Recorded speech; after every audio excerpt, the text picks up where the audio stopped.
Hello again, it's Noob, and here we have a fully hardened steel shutter lock by, well, K-Force is a sub-brand, I think, of Baton as far as I can tell, which is a relatively well-known French brand which does some very high and very low security locks.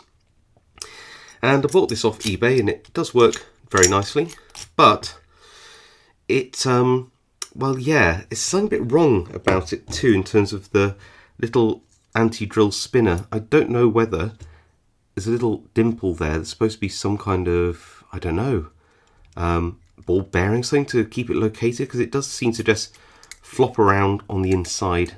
Can you see how it's just dropped down? I mean, it doesn't really alter the function of the lock. It's just very annoying and a bit strange, and I can't figure out what could be missing in here to stop it from doing that.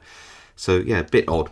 The other thing is when I bought this, the seller taped the key to it, and there's a special place in Hull for people who tape keys to nice locks, and then I'm having to force to pull it all off and then clean the lock up afterwards. So if you are selling locks, please don't tape your keys to nice hardened steel locks like this. It's a bit of a mess. Anyway, picking it. I'm going to, because it's quite heavy, it's all hardened steel, it's quite a fearsome lock. In fact, it reminds me a lot of the Chisa or Cisa, is it the, I'm going to get it wrong now. You'll correct me in the comments, won't you? It's, please do. I think it's like the 2010-85 or something like that. But you can see in here, if I just turn it in the light, there are some very gnarly teeth in here, which reminds me very much of the Chisa locks or Cisa locks. But we can get an 18,000th hook up here, so I'm going to do that.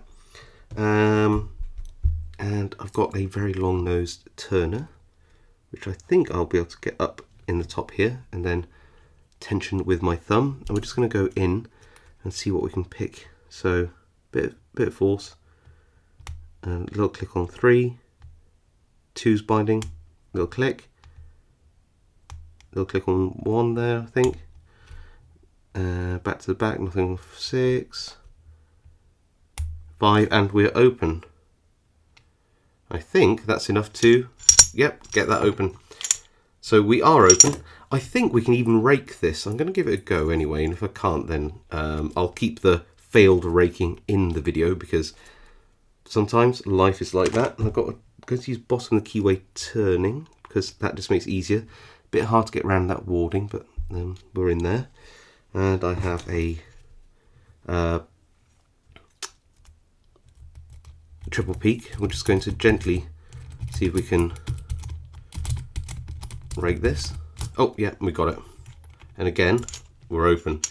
So now we've got it open.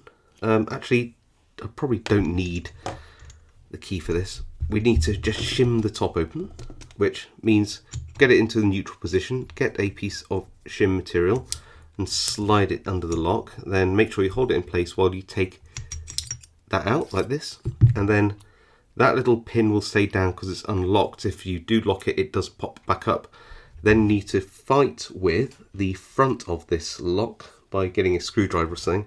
Just trying to lever it up. Oh no, we can't do that. Got to, of course, undo the little grub screw in here.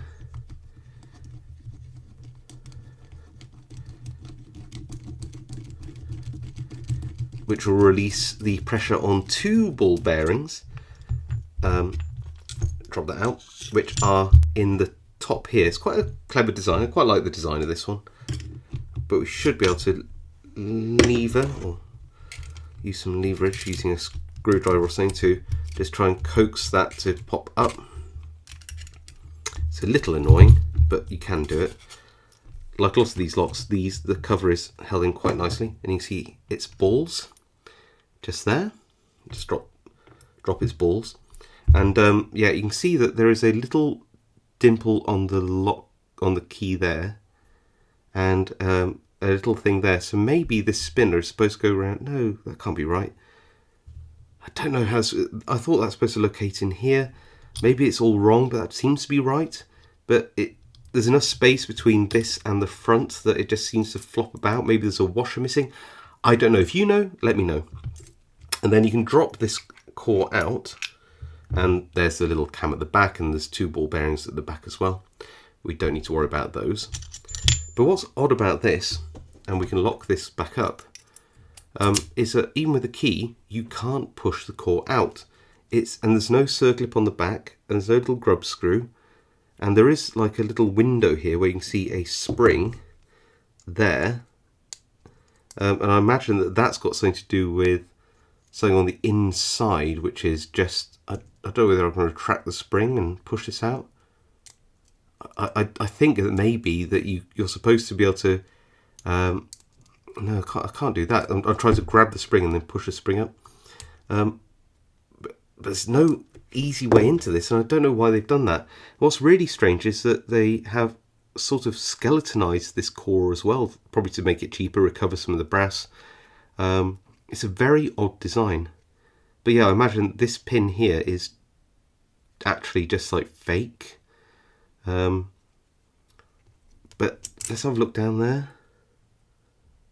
Where's that last pin? The last pin in the lock is here, and was pushing it down, and that is actually located there. So I don't know the mechanism by which this core is kept in. Even when you have the key, it won't pop out. It normally at this point would just come out, and there's well, let's try and shim it, see if that helps. See if there's it stops somewhere. Yeah, it stops about that far in. So I don't know the mechanism. Very strange. But nevertheless, there is something that is restricting the turning of the core by more than 40 degrees, but also stopping the core from coming out. And there isn't an easy way that I can tell to remove the core. It's very, very odd. Very strange. But yeah, you can remove it. Maybe if you got it serviced, they just bin this one and get a new one for you. I imagine that's probably part of the way this works. But anyway, that is the very heavy and probably very hard to do a physical attack on Baton K-Force lock. But unfortunately, despite its surprisingly nice warding, it's not fully paracentric and relatively easy to pick. And I couldn't see or feel any spools in this at all. So maybe not the best lock you can get. The cheaper version of this was far harder to pick, and the keyway's a lot more gnarly to navigate, especially when new. Anyway, if you like this video, give it a like. It really helps me out. So does a subscription if you think I've earned it. Any comments, leave them below. I do read them all, reply to as many as I can. And of course, I'll see you all next time.